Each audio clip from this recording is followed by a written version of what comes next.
What's up, Game of Thrones? It's your boy DJ11 here, back at you with another recap and review. And what's up? They brought it to us. Episode 9, Battle of the Bastards. It was everything we wanted and more. Holy shnikes, did they bring it.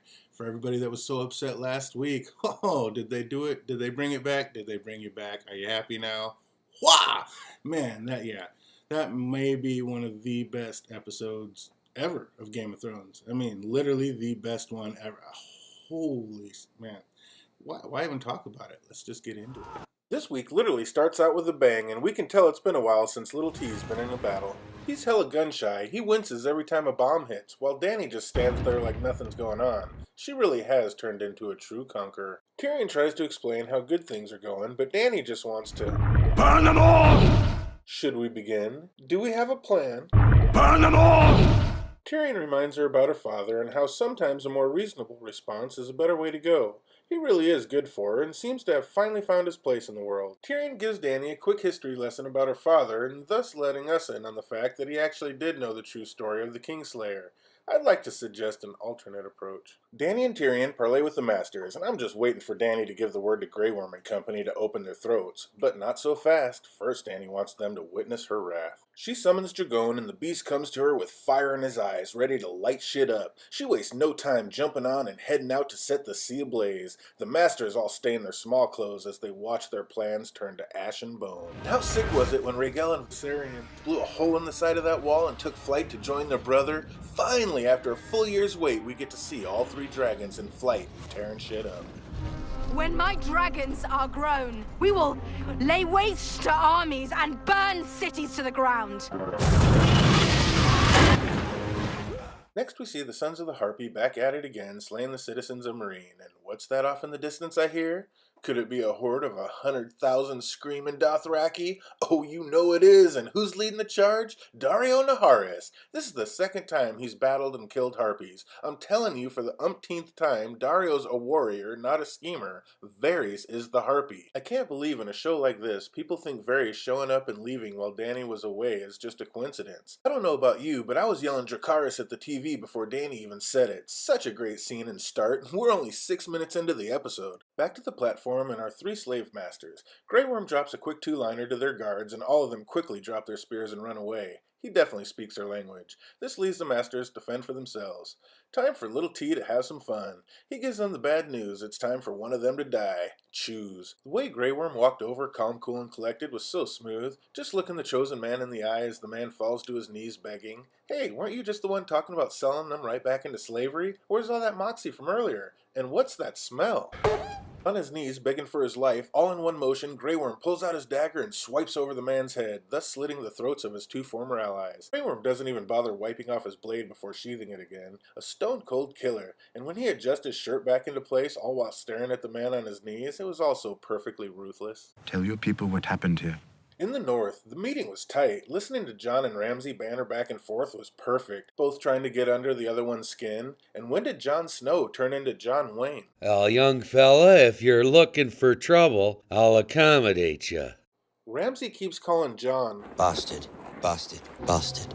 I wouldn't make it a habit of calling me that, son. Ramsay knows firsthand how irritating it is, but it doesn't seem to bother Jon so much anymore. I guess that little talk with Tyrion helped. You are the bastard, though. Let me give you some advice, bastard. Never forget what you are.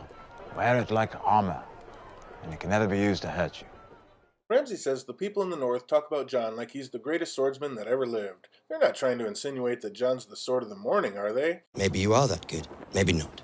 I know that's what I think of when they start talking greatest swordsman. Ramsay acts cocky and confident, bragging about having double the men, and Jon answers cool as a cucumber. Ramsay is finally starting to crack, so of course he has to take it to the next level. He starts talking about Rickon and shows them Shaggy Dog's head. Sansa's seen enough and heads back to camp, but not before telling Ramsay, "You're going to die tomorrow, Lord Bolton. Sleep well."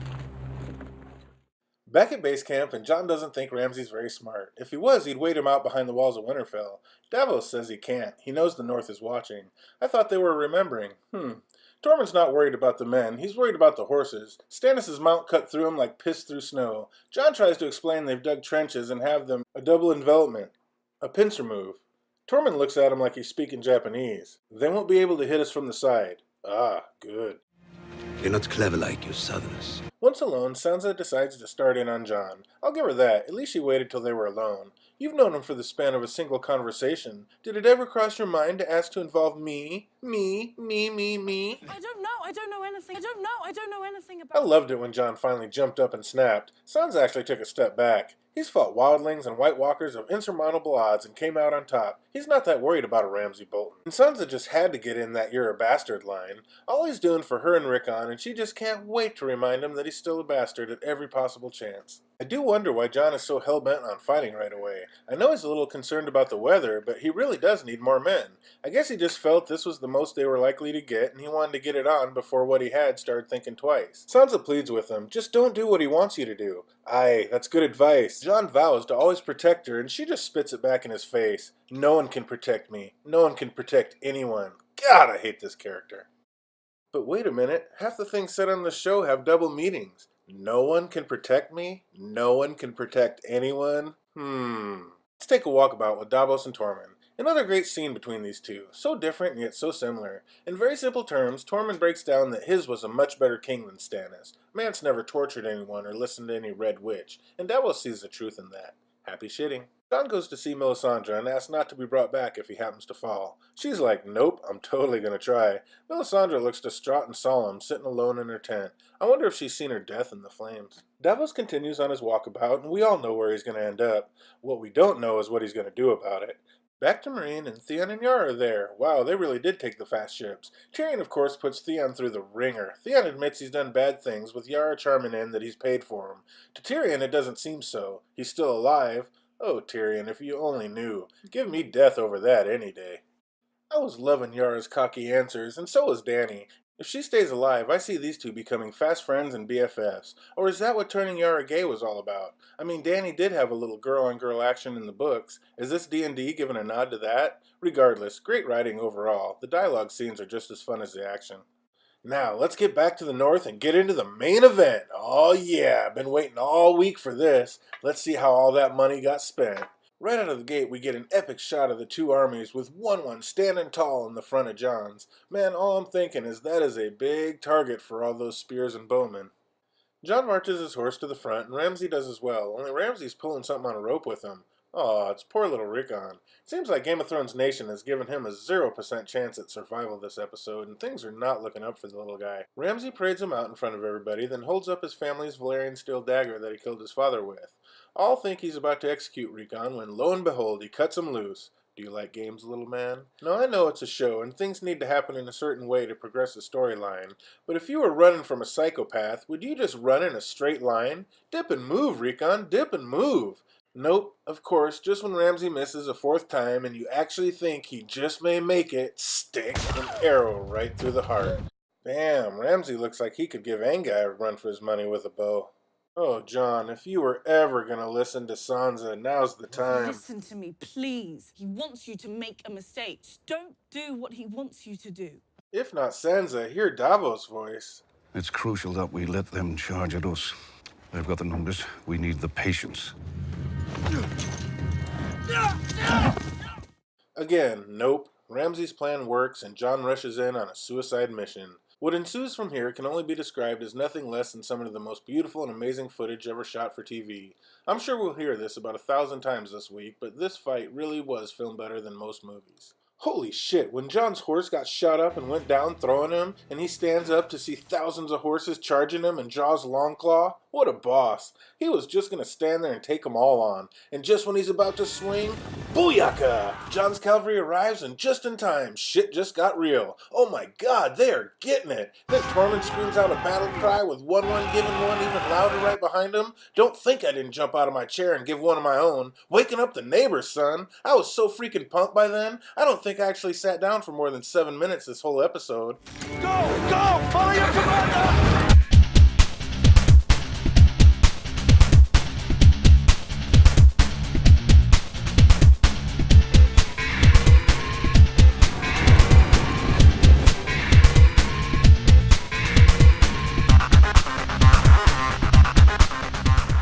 Battle got epic real real quick, when John knocked that first fool off his horse, I was like, is that a sword or a baseball bat?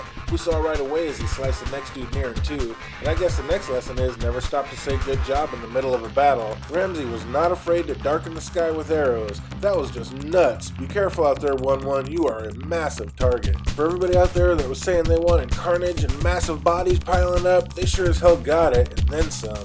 Who owns the North? Who owns the North? We may as well be taking shit back here.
Thing to say is just an absolutely epic battle. People overuse the word epic, but this is when you use it right here for these scenes. This fight scene was incredible all the way around. I cannot believe this is TV.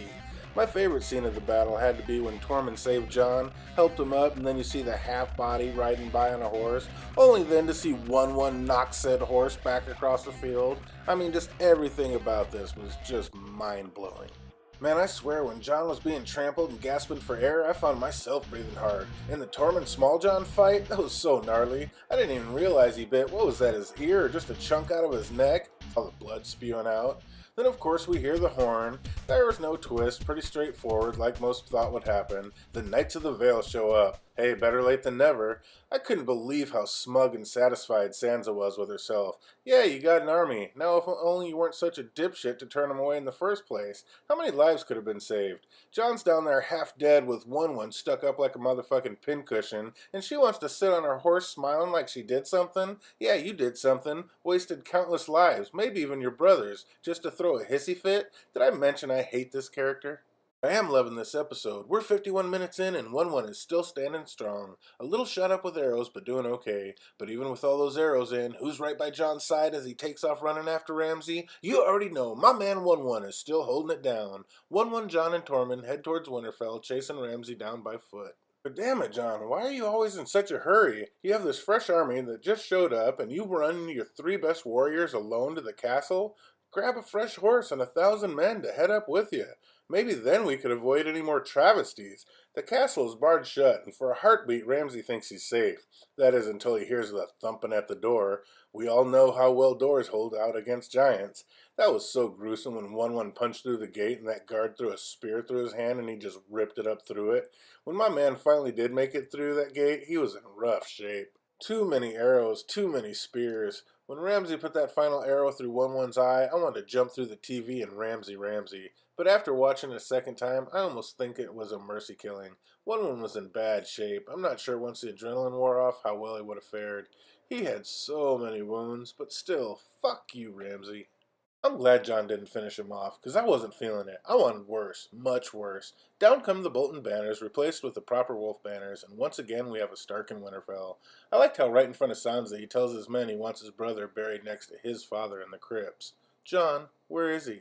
A beaten and bloody Ramsay wakes up in the kennels. Now this is more what I'm looking for. Sansa tells him his words, his house, his name will all disappear.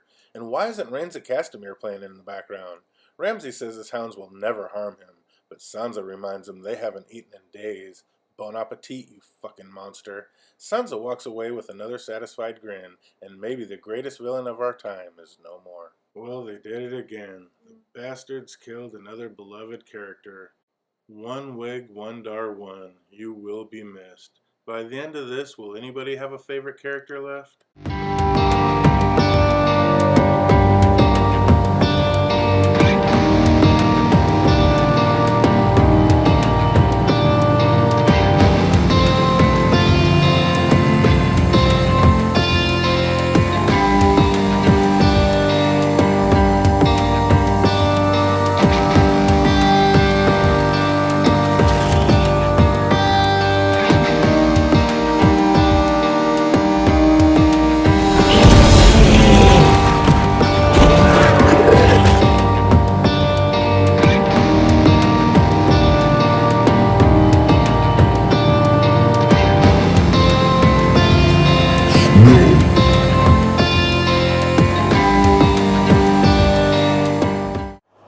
Are you not entertained?